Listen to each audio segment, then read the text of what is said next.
Olá, queridos, a paz de Cristo. Eu sou o pastor Matheus Lolli e estou aqui mais uma vez para incentivar você e estar estudando de uma forma bem resumida essa próxima lição dessa nova revista da editora Central Gospel, Pilares da Teologia Prática. E hoje nós vamos falar sobre a lição de número 9. A lição de número 9, ela fala sobre o panorama do Antigo Testamento.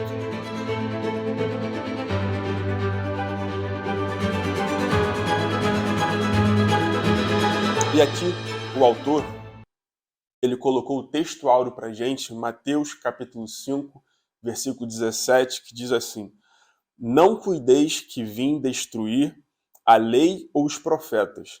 Não vim abrogar, mas vim para cumprir essa lei.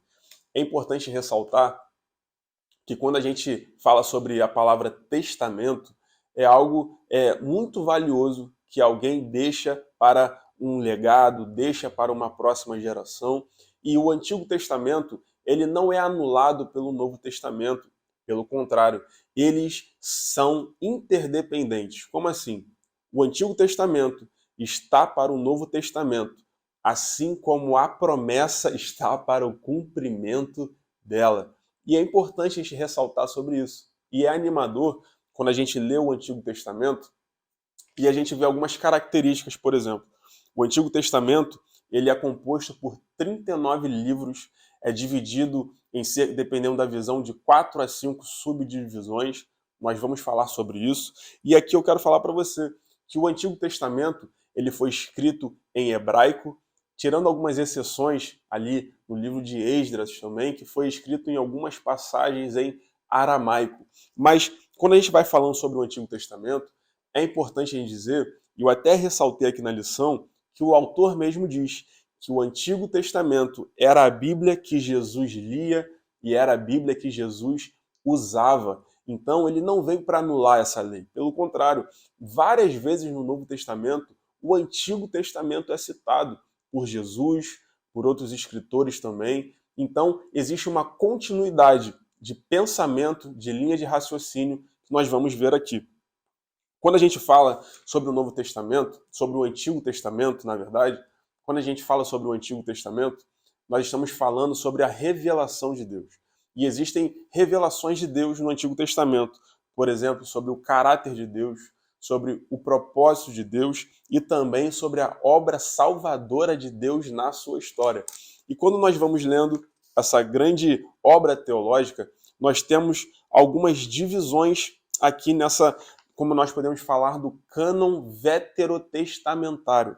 Por exemplo, a primeira divisão do Antigo Testamento é exatamente o Pentateuco, que vai de Gênesis a Deuteronômio. Ali, Deus vai se revelar para Moisés como Yahvé. E nós podemos falar sobre isso, que é o javismo mosaico que nós vemos no Pentateuco. São os 5 primeiros livros da Bíblia, fala sobre a criação, fala sobre o caráter de Deus e tantas outras obras que nós temos no Pentateuco. A próxima subdivisão é exatamente sobre os livros históricos, que vai ali de Josué a Esther, mais ou menos.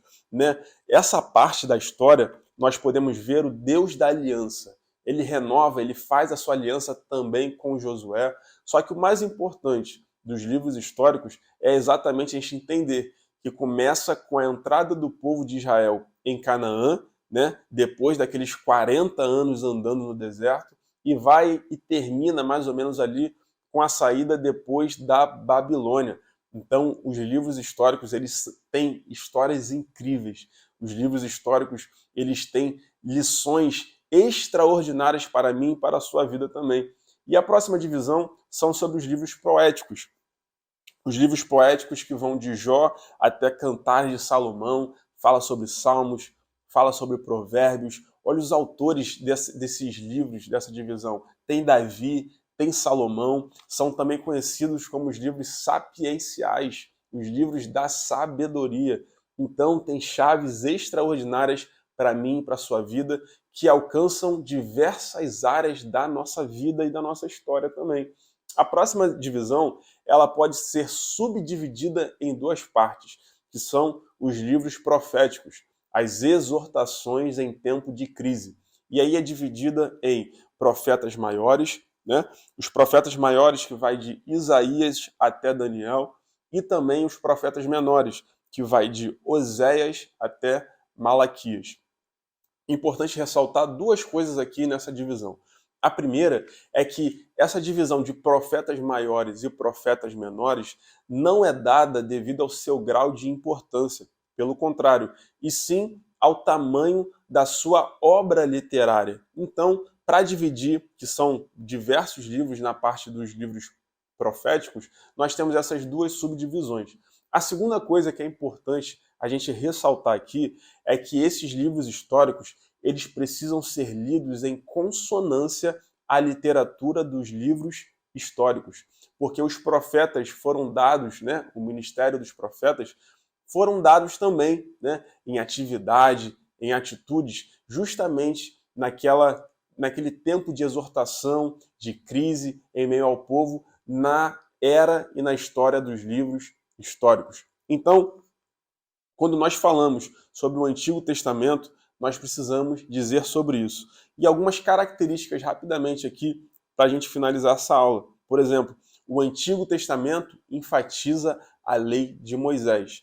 Já o Novo Testamento, ele enfatiza a graça de Jesus. E é sobre isso que nós vamos falar na próxima lição. Vem com a gente nessa jornada e Deus abençoe a sua vida.